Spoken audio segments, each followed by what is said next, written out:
বৃদ্ধ বাবাজি, দাড়িটা লম্বা, শরীরে গোশত নাই, ঢাকার শহরে রিক্সা চালায়। ওই বুড়া চাচা, এই বয়সে রিক্সা চালান কেন? ছেলে মেয়ে নাই নাকি? বলে হ্যাঁ। কি বলবো দুঃখের কথা, একটা ছেলে আমার, বড় করেছি কত কষ্ট করে, গামছা মাজায় বেঁধে বেঁধে মানুষের বাড়ি কাজ করে সন্তানটারে লেখাপড়া শিখেছি। ওই সন্তান কিছু দূর আগানোর পরে বাবা মাকে ভুলিয়া এখন কোথায় থাকে জানি না। মাঝে মাঝে অনেকের কাছে শুনি বিয়া কইরা ঢাকার শহরে কোন জায়গায় থাকে, কত ঈদের রাত যায়। আমি বাবা কোন রকম নিজেরে কন্ট্রোল করে ঘুমাই, কিন্তু ওর মার চোখে ঘুম আসে না, শুধু কান্নার আওয়াজ। ওই মা বাবাকে কষ্ট দিয়ে কপালে শান্তি পাবি না রে ভাই। ওই বৃদ্ধ লোকটা কান্না করে, সন্তান লেখাপড়ার মাঝে আমাদের ফালাইয়া চলে গেল, এখন কই থাকে জানি না। আমি যদিও কন্ট্রোল মাঝে মাঝে করি, কিন্তু ওর মায়ের খানা নাই, ঘুম নাই, শুধু কান্নার আওয়াজ। আর কান্না করে করে বালিশটা ভিজাইয়া ফেলেছে। কত ঈদের দিন চলে যায়, সবার মুখে হাসি, ওর মায়ের মুখে হাসি নাই। আমি বললাম এই দুঃখে কি রিক্সা চালাইতেছেন? বলে না না, আরো দুঃখ, আমার দুটো মেয়ে আছে, বড় মেয়েটা বিবাহ দিয়েছি, মোটামুটি শান্তিতে জীবনযাপন করে, কিন্তু ছোট মেয়েটাকে বিবাহ দেওয়ার পর ওর জামাই ওকে বারবার মারধর করে আর বলে টাকা লাগবে 50-1 লাখ টাকা। একবার মেয়েটাকে পাঠায় দিল, মায়ের কাছে এসে কান্না করে। আমি মেয়েটার হাত ধরিয়া জামাইকে বুঝাইয়া দিলাম। 1 সপ্তাহ পর আবার মেয়েটা বাড়িতে হাজির। মেয়েটা ওর মায়ের সামনে পিঠের জামা উঠায় কয়, দেখো মা, টাকার জন্য আমাকে বেত্রাঘাত করেছে। ওর মায়ের কান্না আমি সহ্য করতে পারি নাই। আমি বাধ্য হই আমার মেয়েটার শান্তির জীবনের জন্য আজ আমি ঢাকার শহরে রিক্সা নিয়ে নেমে গেল। ওই 50,000 টাকা জমা না করে আমি আমার মেয়ের মুখে হাসি ফুটাতে পারবো না। আমার মেয়েরাকে রাখবেই না টাকা না দিলে। এরে যুবক, তোর এই জীবনের কি লাভ? মা বাবার চোখের পানি, শ্বশুর শাশুড়ির চোখের পানি ফালাইয়া তুই কই যাবি রে যুবক? কয়দিন আর শয়তানের প্ররোচনায় গুনাহের কাজ করবি রে ভাই। আর মা বাবাকে কষ্ট দিও না রে যুবক। আর এই যৌতুকের নামে হারাম খেও না রে যুবক। আল্লাহর কাছে হালাল রিজিকের দোয়া চাও। কত যুবক আইসা দোয়া চায়, হুজুর দোয়া করেন, চাকরি করতাম হারাম ভাবে ছেড়ে দিয়েছি, আর চাকরি হারাম ভাবে করব না, প্রয়োজনে না খেয়ে থাকবো। আছে না নাই? আল্লাহ পাক বলেন, মিনহা খলাকনাকুম, ও মাটির মানুষ, তোমাদের মাটির থেকে সৃষ্টি করে সম্মান অনেক উপরে দিলাম, তবে উপরের সম্মান নিয়া যদি ধরে রাখতে না পারো বিপদ। আর যদি ধরে রাখতে চাও, গরম গরম ভাবটারে দুর্বল করে দাও। এলেমের গরম, টাকার গরম, ক্ষমতার গরম যতই দেখাই না কেন, আমি যদি মনে মনে ভাবি আমার মতো বড় বক্তা বাংলাদেশে কেউ নাই, আল্লাহর বান্দাকে আল্লাহ বুঝাবে, এই বান্দা তুই কিসের বক্তা? এই জমিনে খতিবে আজম সিদ্দিক আহমদ রহমাতুল্লাহ আলাইহি এত বড় আল্লাহওয়ালা চেয়ারের মধ্যে বসিয়া নাহমাদুহু বলা শুরু করলেই ময়দানের মধ্যে কান্না শুরু হয়ে যেত। বয়ান করতো আধা ঘন্টা, ময়দানের মানুষ তওবা করে বিদায় নিত। আর 12টা মাস ফজরের পরে, জোহরের পরে, আসরের পরে, মাগরিবের পরে সারা রাত চিল্লাইয়া বয়ান করে করে পায়ে ধরে ধরে বয়ান করি। ভাইজানেরা টুপি পরেন, নামাজ পড়েন, বয়ান কইরা তো এই কথা বলি না, চরমনাই না গেলে গুনাহ হবে একবারও বলি না, তাবলিগে না গেলে গুনাহ হবে একবারও বলি না, কওমি মাদ্রাসায় না পড়লে গুনাহ হবে একবারও বলি না, দেওবন্দীদের কাছে না গেলে গুনাহ হবে তাও বলি না। কি বলি? সব বলার স্লোগান হলো দুইটা, জীবনে যতদিন থাকবো গোলামি করব আল্লাহর, আর আদর্শ মানব মদিনাওয়ালা। গোলামি করব আল্লাহর, আদর্শ মানব মদিনাওয়ালার।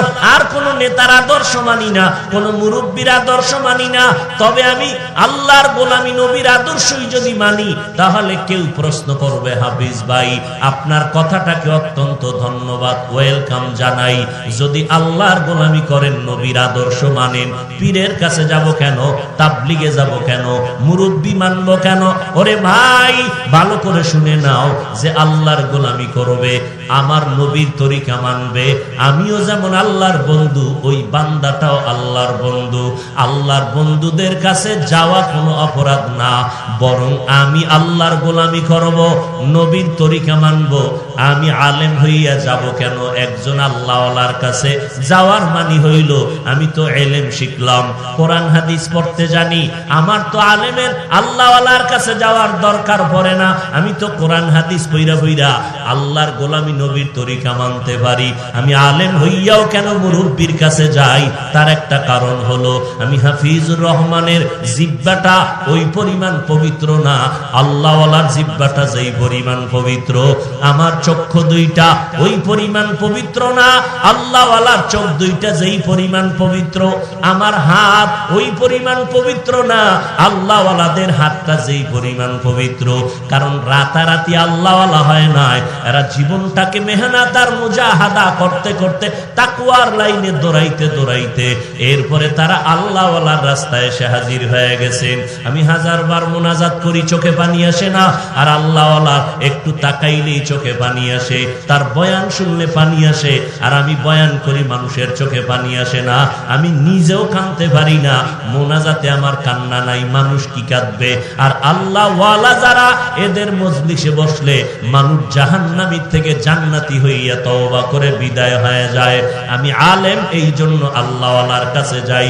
গেল আমার প্রশ্ন, এবার আপনারা কেন যাবেন? আপনাদের যাওয়া শুধু কেন না, আপনাদের যাওয়া তো ওয়াজিব। কারণ আপনি কোরআনের আরবি পড়তে পারেন না, হাদিসের আরবি বুঝেন না। এখন যদি আল্লাহর গোলামি করতে চান, নবীর সুন্নাত মানতে চান, আপনি তো বুঝেন না, জানেনও না। আল্লাহ কয় যারা জানে এদের কাছে চলে যাও। কারা জানে? আল্লাহ কোরআনে বলেন এরা হলো আহলে হক, উলামায়ে কেরাম। এদের কাছে যাইয়া এরপরে তুমি কোরআন হাদিস অনুযায়ী শিখিয়া নবীর তরিকার উপরে আমল করো। অতএব আমরা পীরের কাছে গেল আমগো সমস্যা নাই, কারণ আমরা পীরের গোলামি করি না, গোলামি করি আল্লাহর। আমরা তাবলিগে গেলে সমস্যা নাই, কারণ আমরা তাবলিগের গোলামি করি না, গোলামি করি আল্লাহর। তাবলিগে কেন যাই? নবীর রাস্তা চিনি না, সুন্নাত চিনি না, চিনার জন্য যাই। আল্লাহর পথ চিনি না, চিনার জন্য যাই। এতটুকু বলার পরেও যারা প্রশ্ন করবে, এরাই হলো ইসলামের নামে মুনাফিক, ইহুদির দালাল। ভাইরা আমার, আল্লাহ পাক রব্বুল আলামিন বলেন, রে গোলাম, মাটির সৃষ্টি তোমাকে বানাইয়া সম্মান দিলাম, তবে গরম ভাব দেখাইও না। কিসের গরম? এলেমের গরম না। সাহাবায়ে কেরামের এলেম কত বেশি ছিল।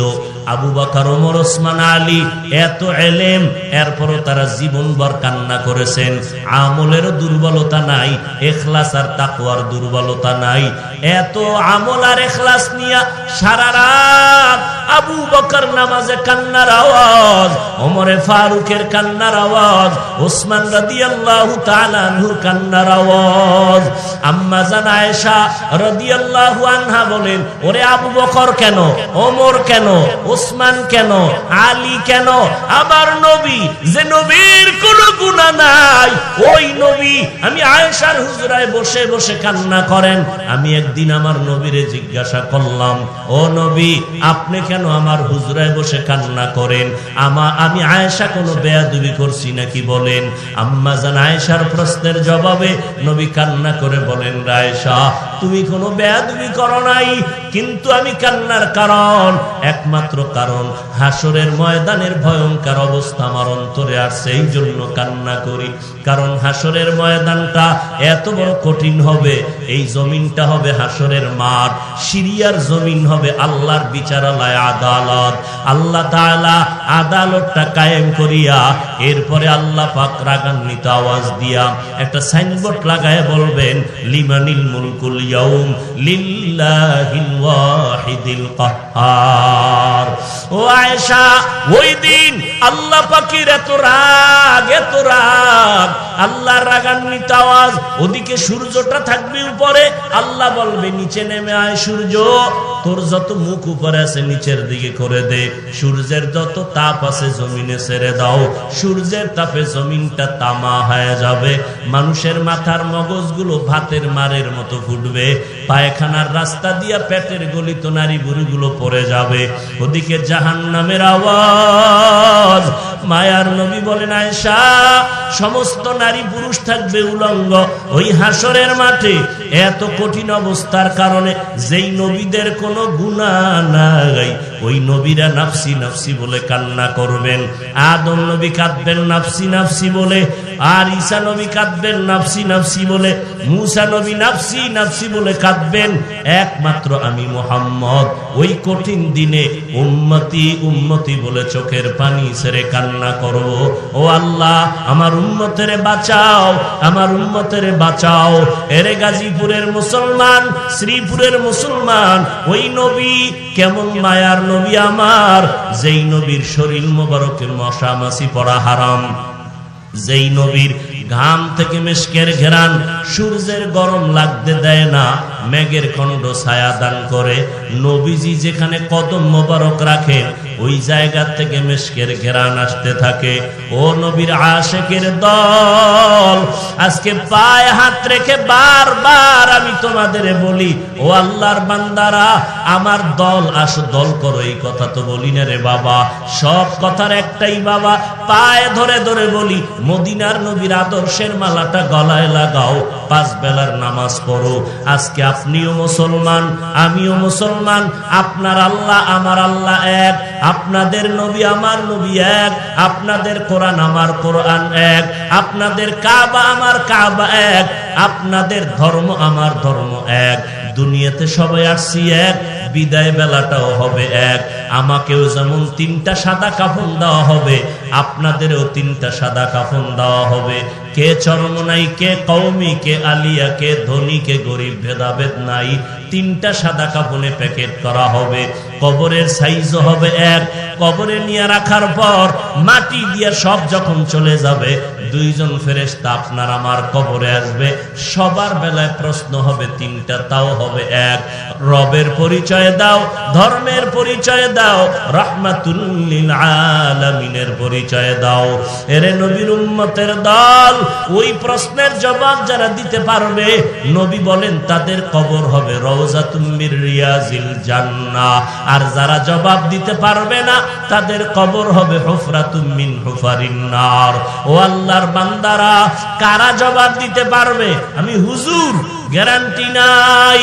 ও ভাই আপনি পারবেন, গ্যারান্টি নাই। তবে হ্যাঁ, নবী বলেন শতভাগ আশা করা যায়, যারা দুনিয়াতে রবের গোলামি করে যাবে তারা কবরে গিয়া জবাব দিবে রব্বি আল্লাহ, আমার রব কেউ না, একমাত্র আমার রব হলেন আল্লাহ। দীনিয়াল ইসলাম, আমার ধর্ম আর কিছুই না, একমাত্র ইসলাম। যারা নবীর সুন্নত অনুযায়ী দুনিয়াতে চলাফেরা করে কবরে যাবে, নবীকে দেখানো মাত্র, নবীর আশিক পাগলেরা দেখা মাত্র চিনে ফেলবে আর বলবে ইনি তো আমার সে মায়ার নবী। যেই নবীকে না দেখে নবীর সুন্নতের টুপি পরলাম, দাড়ি রাখলাম, নবীর মুহাব্বতের আদর্শ মেনে চললাম, আল্লাহ পাক সাথে সাথে গাইবী আওয়াজ দিয়ে বলবেন, ও ফেরেশতা, আমার বান্দাটারে আর কষ্ট দিও না। আমার বান্দা দুনিয়াতে কষ্ট কম করে নাই, টাইম মতো খেতে পারে নাই, ঘুমাইতে পারে নাই। সব বান্দা বান্দি যখন ঘুমায় গেল, আমার এই আশিকটা জায়নামাজ বিছাইয়া ভোর রাত্রে আমি আল্লাহর কাছে কান্না করেছে। এখন আর দেরি না করিয়া কবরে জান্নাতের বিছানাটা দাও, 3.5 হাত কবর বড় বালাখানা বানায়া দাও, জান্নাতের সাথে রাস্তা বানাও, আমার বান্দা আরামে ঘুমাবে, কেউ যেন ঘুমের মধ্যে ডিস্টার্ব না করে। ও এলাকার মা বোনেরা, ও পর্দার আড়ালের আম্মা জান, ও বৃদ্ধ বাবাজি, ও কলিজার টুকরা যুবকেরা, আল্লাহর কোরআনটা কি মিথ্যা মনে করেছো? নবীর কথাগুলো কি মিথ্যা মনে করেছো? একজন, দুইজন, তিনজন যদি বলে সন্দেহ করা যায়। লক্ষ লক্ষ নবীদের কথা মিথ্যা মনে করার সুযোগ নাই, লক্ষ লক্ষ সাহাবায়ে কেরামের মিথ্যা হওয়ার সুযোগ নাই, কোটি কোটি উলামায়ে কেরাম মিথ্যা বলার সুযোগ নাই। ওয়ালাকাদ খালাকনাল ইনসানা মিন সুলালাতিন মিন তিন সুম্মা জাআলনাহু নুতফাতান ফি ক্বারারিন মাকিন সুম্মা খালাকনান নুতফাতা আলাকা فخلقنا العلقة مضغة فخلقنا المضغة عظاما فكسونا العظام لحما ثم أنشأناه خلقا آخر فتبارك الله أحسن الخالقين। আল্লাহ বলেন, না পাক পানিটাকে আমি আল্লাহ 40 দিন করে ফেরেশতার মাধ্যমে মেহনত করায় রক্ত বানাইলাম। ওই রক্তটাকে আবার 40 দিন মেহনতের দ্বারা গোশত, আবার ওই মেহনতের 40 দিনের পরে গোশত হাড্ডি, এর উপরে আবার আমি আল্লাহ গোশত দিয়া দিলাম। আমি আল্লাহ পাক রব্বুল আলামিন মাটির থেকে বানাইছি, এটা আমার আসল সিদ্ধান্ত। কেমনে মাটির তৈরি? 1 নাম্বার জবাব, তোমাদের বাবা আদম ডাইরেক্ট মাটির সৃষ্টি। 2 নাম্বার জবাব, যেই নাপাক পানির থেকে আমাদের সৃষ্টি হয়েছে, ওই নাপাক পানিটাও বাবার ভেতরে তৈরি হয় খানার মাধ্যমে। আর যত খানা আমরা খাই সব হলো মাটির সৃষ্টির খানা। 3 নাম্বার জবাব, মাইয়ের ওরে আল্লাহ পাকের নবী বলেন, যখন আল্লাহ পাক বাবার নাপাক পানিটা মায়ের বাচ্চাদানিতে চলে যায়, ফেরেশতা পাঠায় দেয়, যাও এই নাপাক পানির সাথে 1 চিমটি মাটি এনে ওই নাপাক পানিতে মিশ্রণ করে দাও। কোথা থেকে মাটি আনবা? আল্লাহ বলেন, যাও এই বান্দা বান্দির মরণকালের কবর থেকে মাটি আনো, ওখান থেকে মাটি নিয়ে এখানে মিলায় দাও। বলে, কবর কোথায়?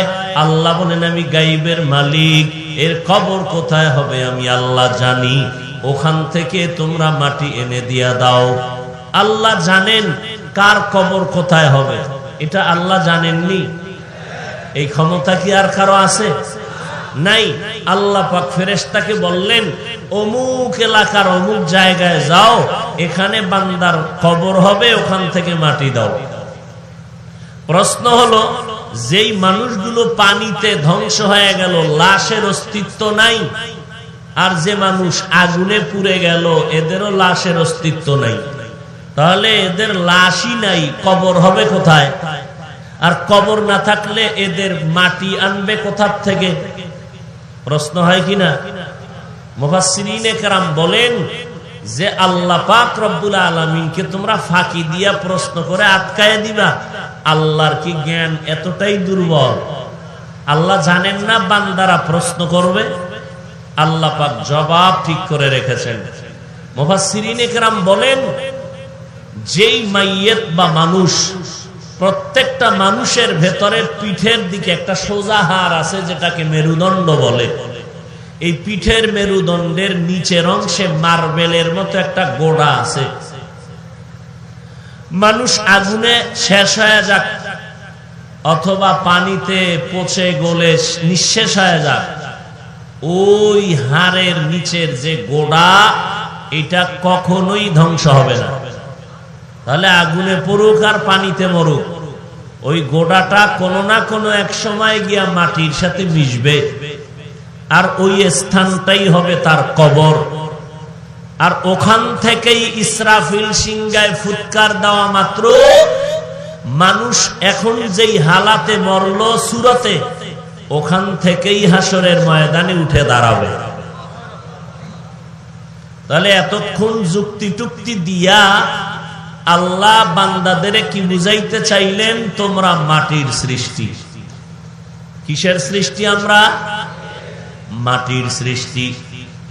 এখন প্রশ্ন, মাটি থাকে পায়ের নিচে, উপরে মারলেও নিচে যায়, মাটির গতি উপরে না নিচে? তাহলে নিচের মাটি দিয়ে আমাদের বানাইয়া আল্লাহ বলেন, তোদের মনটা বেজার করবি না রে গোলাম, কারণ আমি আল্লাহ তোর পায়ের নিচে মাটি, ওই মাটির থেকে বানাইয়া তোর সম্মানটা মাটি পায়ের নিচে রাখি নাই। আমি আল্লাহ তোর সম্মানটা এত উঁচু করে দিলাম, নূরের সৃষ্টিও এত দামি না, মাটির সৃষ্টি যত দামি, আগুনের সৃষ্টি জিনেরাও এত দামি না, আমি আল্লাহর আদালতে মাটির সৃষ্টির এত দাম। মাটির সৃষ্টির মতো শ্রেষ্ঠ কাউকে বানাই নাই, নূরের সৃষ্টির থেকেও মাটির সৃষ্টির মূল্য বেশি। ওয়ালাকাদ কাররামনা বানি আদম وحملناهم في البر والبحر ورزقناهم من الطيبات وفضلناهم على كثير ممن خلقنا تفضيلا। আল্লাহ তাআলা বলেন, বনি আদম আমি তোমাদেরকে এত সম্মানিত করে দিলাম, জিনেরও এত দাম নাই, তোমাদের এত দাম। ফেরেশতা নূরের সৃষ্টির এত দাম নাই, মানুষের এত দাম। এই জন্যই তো আদমের বানাইয়া আমি আল্লাহ ফেরেশতার সামনে পরীক্ষা দিলাম, পরীক্ষায় ফেরেশতারা ফেল করলো, আমার আদম ফার্স্ট হয়ে গেল, পাস করলো। আমি এখন জিজ্ঞাসা করলাম, ফেরেশতা এবার বলো তোমরা শ্রেষ্ঠ নাকি আদম শ্রেষ্ঠ? ফেরেশতারাও বলে দিল, আমরা শ্রেষ্ঠ না, আদম মাটির সৃষ্টি শ্রেষ্ঠ। আল্লাহ বলেন, জবানে শ্রেষ্ঠ বললে হবে না, সম্মান করে বাস্তবে দেখায় দাও। উসজুদু লি আদম, তোমরা আদমের সিজদা করো। ফাসাজাদু ইল্লা ইবলিস, সব ফেরেশতারা সিজদা করলো, কে করে নাই? আল্লাহ জিজ্ঞেস করলেন, এ ইবলিস সিজদা করলি না কেন?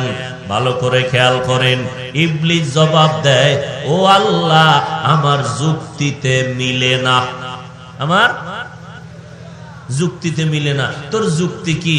আমার যুক্তি হলো, খলাকতানি মিন নার ওয়া খলাকতাহু মিন তিন, আমি ইবলিসের বানাইছেন আগুনের দ্বারা, আদমের বানাইছেন মাটির দ্বারা। আগুনের গতি উপরে, মাটির গতি নিচে। যুক্তি কয় আদম আমারে সিজদা করে সম্মান দিবে, আমি কেন আদমের সিজদা করব? আল্লাহ বলেন, মালিকের হুকুম মানলি না রে বেঈমান, আমি আল্লাহ তোর উপরে কতটাই না খুশি ছিলাম। জমিনের এমন একটা ইঞ্চি জায়গা বাদ নাই যেখানে তোর সিজদা পড়ে নাই, আসমানের এমন একটা ইঞ্চি বাদ নাই যেখানে তুই সিজদা করো নাই। তুই এত বেশি ইবাদত করেছো, আমি আল্লাহ খুশি হইয়া তোরে টাইটেল দিলাম তুই বড় আবেদ, তোরে টাইটেল দিলাম তুই বড় আরেফ, তোরে টাইটেল দিলাম তুই বড় ওলি, তোরে টাইটেল দিলাম তুই বড় খাজেন। তোর মতো ইবাদত করনেওয়ালা বুজুর্গ আর কেউ নাই। এত জীবনভর ইবাদত করলি, কিন্তু গোলামি করতে গিয়া, গোলামের কাজ হলো মালিকের কথা মেনে নেওয়া, বুঝে আসো কার না আসো। গোলামের কাজ কি? মালিকের হুকুম মেনে নেওয়া, বুঝে আসো কার, যুক্তিতে বুঝে আসো কার না আসো। গোলামের কাজ মালিকের হুকুম মেনে নেয়া। এরে ইবলিস, এত ইবাদত করলি কিন্তু আমার হুকুমটাকে তুই মানলি না কেন? যুক্তি দিলি কেন? আমি আল্লাহর সিদ্ধান্ত, নূরের সৃষ্টি শ্রেষ্ঠ না, আগুনের সৃষ্টি শ্রেষ্ঠ না, আমি আল্লাহর স্থায়ী সিদ্ধান্ত, মাটির সৃষ্টি মানুষ জাতি হলো শ্রেষ্ঠ। সেজদা কেন করলি না? আমার হুকুম কেন মানলি না? আমার দরবার থেকে তোরে বিতাড়িত করে দিলাম, একদিনের জন্য না, তোরে আমি চিরস্থায়ী জাহান্নামী বানায় দিলাম। অপরাধটা কি? অপরাধ বেশি কিছু না, মালিকের হুকুমের সামনে কেন যুক্তি দিলি? আমগো দেশেও এরকম যুক্তিবাদী আছে না নাই? যুক্তিতে মিলে না, এই জন্য নবীরে মাটির তৈরি মনে করে না। এরকম আছে না নাই? আল্লাহর স্থায়ী সিদ্ধান্ত, মাটির সৃষ্টি শ্রেষ্ঠ। তোমার যুক্তি টুক্তি দিতে গেলে কপাল যাও আছে তাও পুড়ে যাবে। লিকুল্লি শাইইন জিনাতুন ফিল ওয়ারা ওয়া জিনাতুল মারই তামামিল আদাবি আজ খোদা খাহি মে তৌফিকে আদব বে আদব মাহরুমে গাশত আজ ফজলে রা। আদব ওয়ালা জিন্দেগির বড় দাম। বলে আদব কারে কয়? বলে মুরব্বী ছাত্র ওস্তাদের সামনে যুক্তি দিয়া ওস্তাদকে আটকাইও না। ওস্তাদ যা কয় আদবওয়ালা ছাত্র তা মেনে নিবে, বুঝে আসুক আর না আসুক, এটাই হলো আদবওয়ালা ছাত্রের গুণ। আব্বা আম্মা যা বলবে সন্তান তা মেনে নিবে, এটাই আদবওয়ালা সন্তানের গুণ। পীর সাহেব যা বলবে মুরিদেরা তা মেনে নিবে, এটাই হলো আদবওয়ালা মুরিদের গুণ। মুরব্বীরা যা বলবে তাদের অনুসরণকারীরা তা মেনে নিবে, বুঝে আসুক আর না আসুক, এই গুণটাই হলো আদবওয়ালা ভক্তদের গুণ। প্রশ্ন করলে বান্দার ধ্বংস ছাড়া আর কোনো পথ নাই।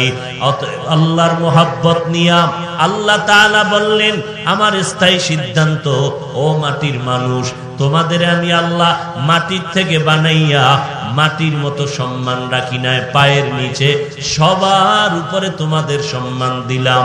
বিস্তারিত একটা একটা যদি বলি সারা রাত্র চলে যাবে। আল্লাহ কেমন করে আমাদের সম্মান দিলেন? জমিনের মধ্যে চলার মতো বাহনের আয়োজন করলেন, পানির মধ্যে চলার মতো বাহনের আয়োজন করলেন। যেই লোহা পানিতে ছেড়ে দিলে নিচে চলে যায়, আল্লাহ কয় আমার কুদরতের দ্বারা মানুষের এমন মেধা দিলাম, ওই স্টিমার বানায়, লঞ্চ তৈরি করে, ওগুলো আবার পানির উপরে ভাসাইয়া রাখার ক্ষমতা আল্লাহ ছাড়া আর কারো হতে পারে না। কাদের কুদরত দারি বার কামাল আন্তা রব্বি আন্তা হাসবি জুল জালাল তুহি কাদের জলিলুল্লাহ জাহাদার বহর হালে তুহি মেরা নেগাহদার। আল্লাহ তাআলা বলেন, দেখ আমি আল্লাহ কেমন কুদরতের মালিক। নদীর মধ্যে শুধু উপরে না, মানুষের এমন মেধা আমি আল্লাহ দান করলাম, পানির মধ্যে সমুদ্রের নিচে গিয়া হোটেল বানায়। কোথায়? সমুদ্রের নিচে। আবার পানির ভেতর দিয়া ব্রিজ বানায়। আছে না নাই? আল্লাহ বলেন আমি মানুষের মেধা দান করলাম, মানুষের চলার পথ আমি দিলাম। শূন্য স্থানে আগের দিন 100 বছর আগে হাজী সাহেবরা হজে যাইতো, নদী পথে স্টিমারে যাইতো, জাহাজে যাইতো, 3 মাস লাগতো, 2.5 মাস লাগতো। ওই সময়ে যদি আমি হাফিজুর রহমান একটা বয়ান দিয়া বলতাম তোমরা সব পাগলের দল, মক্কা যাইতে 2.5 মাস লাগেনি, আমি 6 ঘন্টায় নিয়ে যাবো, কাফের কইতে আর দেরি লাগতো নি? বলতো জগতের এক কাফের পাওয়া গেল। দেখেন না এখন একজন আর একজনকে কাফের বলতে কোনো চিন্তাও করে না, মনে হয় যেন কাফের কন্ট্রাক্টরই নিয়ে নিস। আল্লাহ হেদায়েত দান করেন। তাবলীগওয়ালারা কাফের, চরমনাই কাফের, দেওবন্দিরা কাফের। কাফের কাফের বলতেছে, মদিনাওয়ালা কি কয়? যদি কেউ কাউকে কাফের কয় তাহলে 2 জনার 1 জন কাফের। 2 জনার, যাকে কাফের বলল সে যদি কাফের না হয়, যে বলছে সে কাফের। যে বলছে ওই শব্দটা ঘুরতে ঘুরতে ঘুরতে ঘুরতে উপরে যায়। এইবার কয় আল্লাহ, যারে কাফের বলছে ওই লোকটা তো কাফের না, এখন আমি কই যামু? শব্দটা আল্লাহ কয় যে বলছে তার মাথার উপরে গিয়া পড়ে যা। ওই লোকটার মাথার উপরে গিয়া পড়ে যায়। এই জন্য আল্লাহর কোরআন বলে গালি দেওয়া হারাম, নবীর হাদিস বলে গালি দেওয়া হারাম। আমার নবী মাত্র 23 বছরে মক্কা মদিনাকে বিজয় করেছেন গালির মাধ্যমে না, সুন্দর ব্যবহারের মাধ্যমে। আচ্ছা, আমাকে একটা জবাব দেন, দিবেননি না ঘুম আসতেছে আপনাদের? নবীজির যুগে ইসলামের দুশমন ছিল? বুঝা শুনে বললেন। বর্তমানে আছে? আচ্ছা, বর্তমানের দুশমনের তুলনায় রসুলের যুগের দুশমন কি ছোট ছিল না বড়? সবাই একমত? আচ্ছা, সেই বড় বড় দুশমনের মোকাবেলা রসুল করেছেন? বলেন, নবীজি করেছেন? নবী যে বড় বড় দুশমনের মোকাবেলা করলেন, গালি দিছেন কয়টা? আপনি গালি দেন কেন? আপনি গালি শিখছেন কোন কিতাবে? এত ভাব কেন ভেতরে? একটা আঙ্গুল উঁচা করে বললেন তুমি খারাপ, নিচে তাকায় দেখো 3 আঙ্গুল নিচের থেকে আমাকে বলে আমি খারাপ। এইভাবে আঙ্গুল বাস করে দেখা যায় না? এক আঙ্গুল আপনার দিকে, 3 আঙ্গুল কই? আমার দিকে। বড় আফসোস, আজকে মাদ্রাসা বেশি, ওলামায়ে কেরাম বেশি, ওয়াজ মাহফিল বেশি, মসজিদ বেশি, আলেম ওলামা তাবলীগ বেশি না কম? এর পরেও কেন আমরা দুর্বল? এর একমাত্র কারণ আমাদের পরস্পরে মহব্বত নাই। পরস্পরে কি নাই? মহব্বত নাই। আল্লাহ মহব্বত তৈরি করে দিন। আরো জোরে বলেন। ভাইরা আমার, 100 বছর আগে মানুষ 2.5 মাস লাগাইয়া বাইতুল্লাহ যাইতো। আজ আল্লাহ মানুষের এমন মেধা দিলেন, সেই 2.5 মাসের পথ কয় ঘন্টায় যায়? জোরে বলেন। 6 ঘন্টায়। কিয়ামতের আগে আরো জানি কত আধুনিক বাহন বের হয়, 1.5 ঘন্টা আমগো মক্কায় পৌঁছাইয়া দিবে। আল্লাহর কুদরতে অভাব নাই। আল্লাহ তাআলা বলেন, সব আমি করলাম বান্দা তোর খেদমতের জন্য। আমি আল্লাহ চলার মতো ব্যবস্থা করলাম। জমিনের মধ্যে কুকুরেও খায়, গরুতেও খায়, শুকরেও খায়। কুকুরে নাপাক খায়, গরুতে নাপাক খায়, শুকরে নাপাক খায়। আর আমি আল্লাহ জমিনের মধ্য থেকে উত্তম পবিত্র খানা তোমাদের জন্য ব্যবস্থা করে দিলাম। আবার তোমাদের ভেতরে একে অন্যের তুলনায় সম্মানিত করে দিলাম। তাহলে মাটির মানুষ, তোমাদেরকে মাটির মতো নিচে রাখি নাই, সম্মান সবার উপরে। এখন এই উপরের সম্মান পাইয়া নিজেরে বড় মনে কইরা কপালটা ভরিও না, সাবধান। সম্মান পাওয়ার কারণে অহংকারী ভাব নিয়ে নিজেকে ধ্বংসের পথে ঠেলে দিও না রে গোলাম। কারণ ধ্বংসের পথে ঠেলে গিয়া ভাব আর গরম গরম ভাব দেখাইতে গিয়ে এই জমিনের মধ্যে নমরুদ টিকতে পারে নাই, ফেরাউন টিকতে পারে নাই, সাদ্দাত কারুন টিকতে পারে নাই। যেই নমরুদ আল্লাহকে মেরে ফেলার জন্য রেডি হয়ে গেল, কি পরিমাণ পাওয়ার! আল্লাহরই রাখবে না, ঝামেলা শেষ। সেই নমরুদেরই আল্লাহ পাক ধ্বংস করার জন্য বেশি কোনো বাহিনী লাগে নাই, একটা অসুস্থ মশা আর সাথে ছিল জুতা মোবারক। কথা ঠিক নি? যেই ফেরাউন ফকিন্নির ভোলা, টাকা নাই পয়সা নাই, মিশরের জমিনে ক্ষেতের তরমুজ মাথায় নিয়া মিশরের বাজারে বিক্রি করে, আটানা ওই সময়ের কিছু পয়সা পায় ফেরাউন। এক সময় ফেরাউন মিশরের কবরস্থানের দারোয়ান হামানের সাথে বন্ধু হইয়া এক পর্যায়ে মিশরের মন্ত্রিত্ব হাতে নিয়ে গেল। হাতে নেওয়ার পরে এই ফেরাউন কয়, এখন আমি শুধু খোদা না, আনা রব্বুকুমুল আলা, আমি হলাম জগতের বড় খোদা। আল্লাহ বলেন তাকায়া দেখ ওই ফেরাউনকে লোহিত সাগরের পানিতে চুবাইয়া ধ্বংস করে দিলাম। এরে নবীর উম্মতের দল, যতই বাহাদুরি করো না কেন, আল্লাহ পাক বলেন ওই বাহাদুরি তোমার কোনো জায়গায় টিকবে না। কিসের গরম গরম ভাব? টাকা। ও টাকাওয়ালা ভাই, গাজীপুর জেলার টাকার গরম রাজধানীতে গেলে টিকবে না, কারণ সেখানে আরো বড় টাকাওয়ালা আছে না নাই? ঢাকার টাকার গরম ইন্ডিয়ায় টিকবে না, কারণ ইন্ডিয়ার টাকাওয়ালা গরম গরম ভাব দেখায় আর গাঞ্জা খায়। ইন্ডিয়ার গরম ভাব আমেরিকায় টিকবে না। আল্লাহ কয় সারা জগতের গরম ভাব আমি মাওলার দরবারে টিকবে না। কোটি টাকার মালিক দেখো অভাব হয় না দূর, গরিব ঘুমায় আরাম করে মনটা বাহাদুর। ফেরাউনের লাশটা দেখো মিশর জাদু ঘরে, খায় না মাটি পোকা মাছি সবাই ঘৃণা করে। হৃদয়ে থাকিবে যার নম্রতা সদা, রহমত আসিবে সেথা প্রভুর ওয়াদা।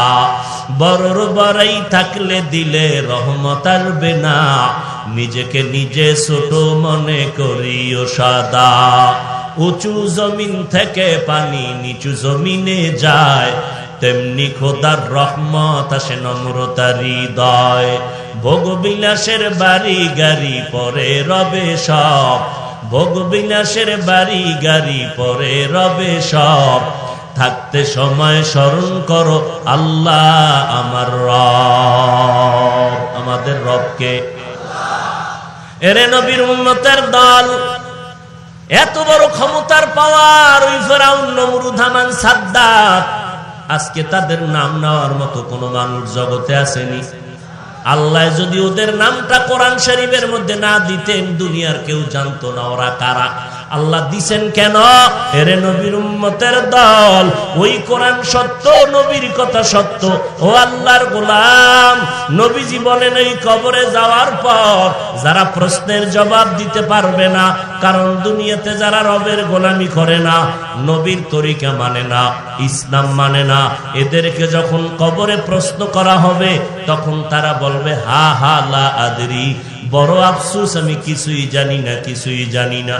আল্লাহর নবী বলেন আমার আল্লাহ তখন গায়বী আওয়াজ দিবেন রাগান্বিত হইয়া, ও কবরের ফেরেশতা, এই নাফরমানকে আর সময় দিও না। আমি আল্লাহ দুনিয়াতে কম সময় দেই নাই, আমার দেওয়া পানি, বাতাস, সূর্যের আলো, চাঁদের আলো, জমিনের ফসল, গাছের ফল, নদীর মাছ খাইয়া এত বড় নিমক হারাম, একবারও আলহামদুলিল্লাহ বলে নাই। ওলামায়ে কেরাম পায়ে ধরে ধরে নামাজের দাওয়াত দিত, এক বেলার নামাজও ঠিক মতো আদায় করে নাই। এখন আর দেরি নাই, কবরের মধ্যে জাহান্নামের বিছানাটা বিছাইয়া দাও, জাহান্নামের সাথে রাস্তা বানায় দাও। কবরে জাহান্নামের আগুন একটা না দুইটা না, 70 থেকে 99টা সাপ। আল্লাহর নবী বলেন আমার আল্লাহ রাগান্বিত হইয়া কবরের মাটিকে ডেকে বলবেন, রে কবরের মাটি, এই গুনাহগারকে দুই পার্শ্ব থেকে জোরে জোরে চাপ দাও। এত জোরে চাপ দিবে পাজরের হাড়গুলো চুরমার হয়ে যাবে। এরে যুবক, ওই কবরের একটা সেকেন্ডের আযাব সহ্য করার ক্ষমতা তোমার আমার কারো নাই। একটা মশার কামড় সইতে পারি না, মাটির চাপ কবরে কেমন করে সহ্য করবা? নবীজি বলেন জাহান্নামের কথা যখন কানে আসবে, 2 ফোঁটা চোখের পানি ছেড়ে দিয়ে তওবা করো, আর আল্লাহকে ডেকে ডেকে বলো, হে মালিক, এই ময়দানে আমার মতো গুনাহগার কেউ নাই। মানুষ আমাকে সম্মান করিয়া চেয়ারে বসাইলো, কত সম্মান, অথচ আমার গুনার খবর যদি কেউ জানতো, কেউ সম্মানের চেয়ারে বসাইতো না। ও আল্লাহ, আপনি জানেন আমি কত বড় অন্যায়কারী, আমার অন্যায়ের খবর আমার মা বাবা পরিবারের কেউ জানে না।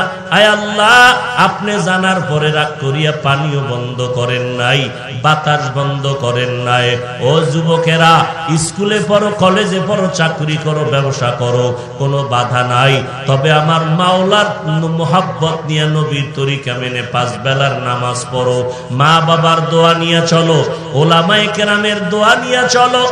আর নবীর তরিকা নিজের আপন গলার মালা বানাও।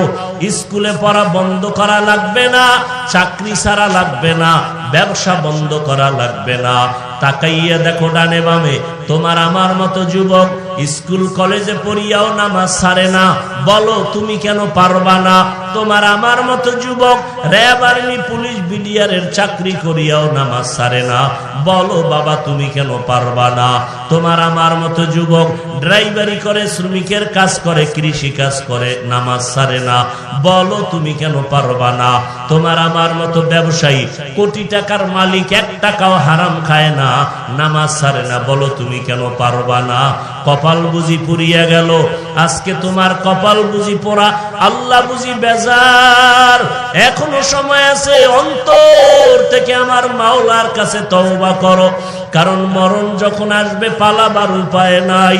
এই মহামারী করোনায় কত প্রাণ চলে গেল, কত মানুষের জানাজা পড়াইলাম, কোন দিন তোমার আমার মরণের ডাক আসিয়া যায়। এখনো যদি তওবার সুযোগ পাও, তওবা করে নাও। আল্লাহকে ডেকে ডেকে অন্তর দিয়া বলো, হে আল্লাহ, গুনার কারণে আমার হাত না পাক, চোখ না পাক, জিহ্বা না পাক, অন্তর না পাক, দিলটা পাথরের মতো শক্ত, চোখে পানি নাই। আয় আল্লাহ, কান্নাওয়ালা চক্ষু দান করেন। আর জীবনে নামাজ ছাড়বো না, বেপরদায় চলবো না, মা বাবাকে কষ্ট দিয়া বরদোয়া নিব না, ওলামায়ে কেরামের বিরুদ্ধে যাব না, নবীর তরিকা নিয়ে চলবো, দেশ ও জাতির বিরুদ্ধে ষড়যন্ত্র করব না। অন্তরে যদি দুর্বলতা না থাকে, তওবা করার যদি খাঁটি নিয়ত হয়, খাঁটি তওবার নিয়তে দুটো হাত আমার আল্লাহকে দেখাইয়া দেই। আয় আল্লাহ, আমাদের হাতগুলো কবুল করে নেন, তওবা কবুল করে নেন, তওবার উপরে মজবুত হইয়া চলার মতো তৌফিক দান করেন। আমিন। আলহামদুলিল্লাহি রাব্বিল আলামিন।